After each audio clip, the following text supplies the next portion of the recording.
Home to Hollywood stars, the chic neighborhood of Beverly Hills is full of huge houses and well-watered lawns.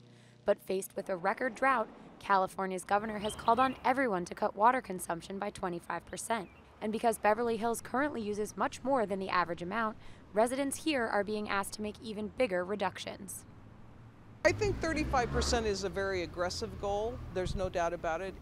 I am worried about what we're going to have to implement to hit that target. But I think that the state is justified in its concern about water. Among the measures being considered is a limit on watering gardens to just twice a week, with fines for those who disobey.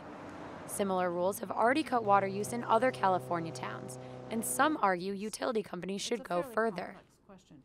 We need to raise rates for water use, especially for the higher water users.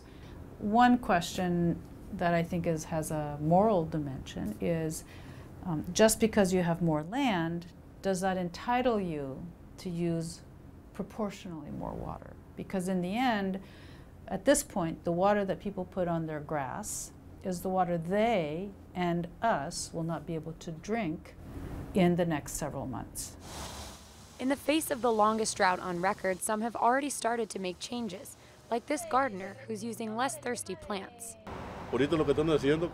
We're planting fewer flowers like impatiens now, for example, because they're very shallow rooted, so they dry out very quickly.